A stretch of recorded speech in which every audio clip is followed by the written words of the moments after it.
Senhoras e senhores ouvintes, bom dia. Eu já participei de alguns debates, vários debates sobre questões territoriais, nos quais se discutiu o planejamento territorial, o papel da gestão pública no planejamento territorial, destacando, sobretudo, o município nesse contexto. Eu participei de debates sobre a elaboração do plano diretor urbano de Santo Antônio de Jesus, de Santo Estevão, algumas dessas discussões também junto à Secretaria também de Planejamento do Estado da Bahia e todas essas discussões é importante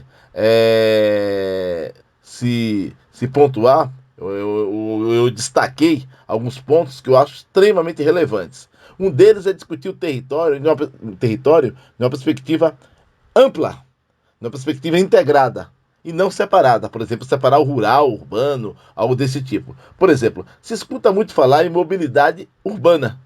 E nesses eventos que eu participei aqui, que eu citei, em outros também que eu participo, eu destaco que não é só uma questão de mobilidade urbana, é uma questão de discutir também mobilidade territorial. Discutir as grandes rodovias que cortam esse país é de grande importância. A maior parte das cargas desse país viaja usando grandes rodovias, rodovias federais, rodovias estaduais. Discutir a mobilidade nas cidades, o transporte nas cidades é importante, mas discutir o campo também é muito importante. As estradas vicinais, não é? Sempre que eu posso trazer essas contribuições, as críticas e as eventuais contribuições, eu destaco a questão de você trabalhar com essas temáticas pouco trabalhadas, né?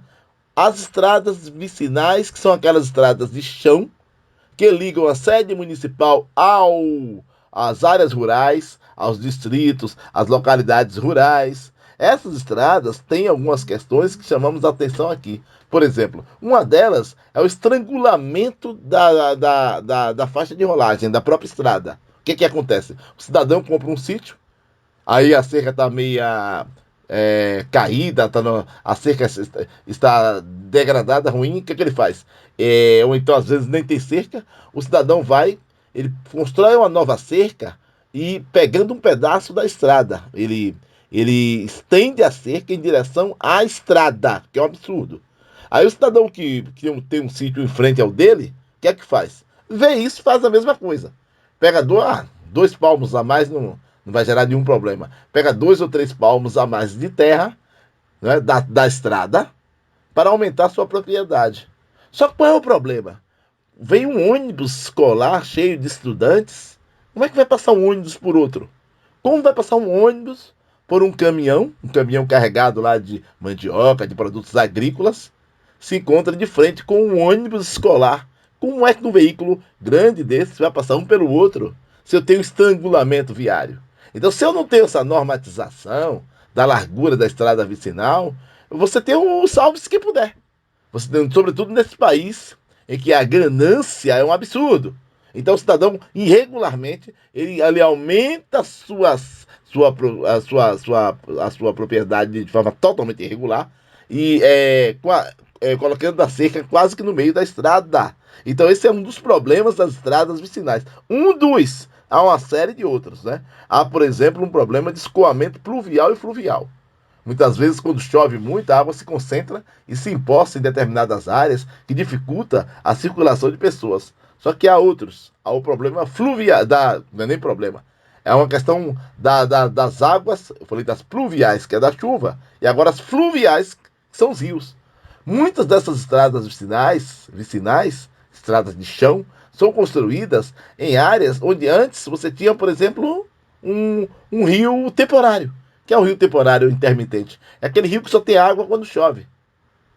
Só que demora 4, 5, 6, 8 anos para encher, mas uma hora enche.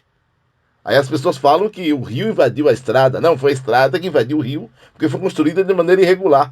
Ou às vezes aqueles casos em que a estrada é construída em uma área de borda de depressão de fundo alagadiço, ou em uma borda de lacustre, ou seja, de lagoa. Então, quando a lagoa enche, ela acaba chegando ela acaba submergindo parte da estrada. Um outro problema que acontece também são os afloramentos rochosos. Muitas vezes, quando aquela patró, a moto niveladora, povo chama popularmente patrol, que é aquele trator que faz aquele aplanamento, que faz aquele serviço para retirar, para se corrigir aqueles buracos, aquelas imperfeições da estrada. Aquela lâmina do trator vai passando, passando, passando. Aquilo ali pode contribuir para a exumação, essa é a palavra técnica realmente falando, a exumação da rocha. O que é isso? A exumação da rocha, você vai escavar a pedra, aquelas pedras que estão ali embaixo da estrada, e aquelas feições pontiagudas que podem emergir dali, né, que foram escavadas, aquilo ali pode gerar acidentes de carros, de moto. Então é um problema. Então tem que fazer um monitoramento dessas áreas onde eu tenho afloramentos rochosos no leito, na faixa de rolagem, na estrada mesmo. Esse é um dos problemas, né? Há uma outra questão também, né? Que é a questão do desmatamento irregular. Muitas vezes, margeando a estrada vicinal, você tem uma pequena área, uma pequena mata. O que é que o proprietário faz? Ele retira aquilo ali para lenha, para cerca, sei lá o quê. Com isso, as raízes que ajudavam a segurar aquele solo, né? Aquelas raízes, porque você matou a árvore, retirou as árvores, então aquelas raízes vão ter mais, não vão mais segurar aquele solo. Esse solo pode descer, esse material pode ir para onde? Para a própria estrada. E muitas vezes aquela estrada é o único acesso daqueles moradores de uma determinada localidade rural para a sede municipal.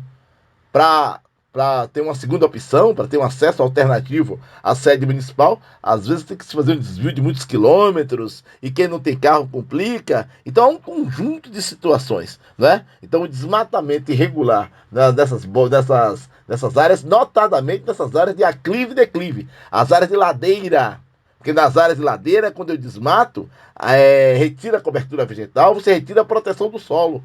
A água vem, impacta, desce em alta velocidade, escava nela, sulca, ou seja, escava o solo, que causa aqueles grandes regões, que são os ravinamentos, que são aquelas valetas, aqueles sulcamentos, aqueles regões. A água desce ali em velocidade, aquilo ali, sobretudo na borda da estrada, aquilo ali pode gerar acidentes, carros podem atolar, a estrada fica mais perigosa.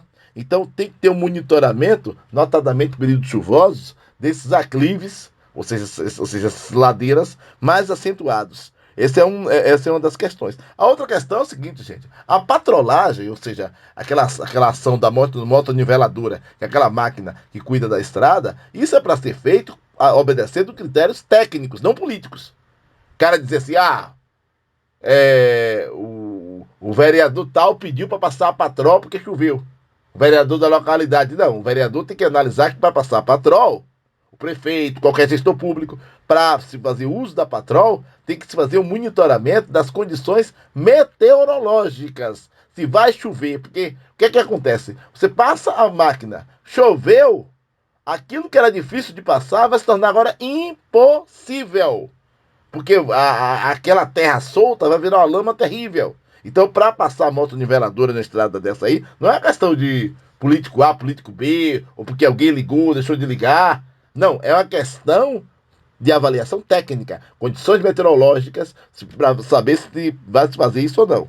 Se vai se passar a patrol ou não. Então, um conjunto de questões. Uma outra também, que é um perigo também, gente, são aqueles quebra-molas irregulares.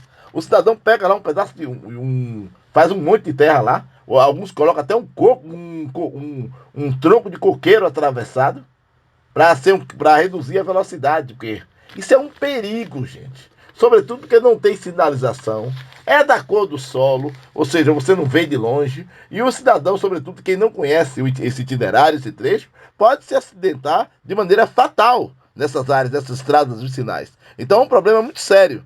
Então são várias questões que envolvem o cuidado com essas estradas vicinais. Tem que ter todo esse cuidado, todo esse conjunto de cuidados que envolvem questões técnicas, né? E, por exemplo, eu não posso colocar numa ladeira qualquer material, né? Um encascalhamento de uma ladeira, por exemplo, colocar cascalho, colocar algum material, tem que ter orientação técnica. Um trabalho completamente técnico, não político.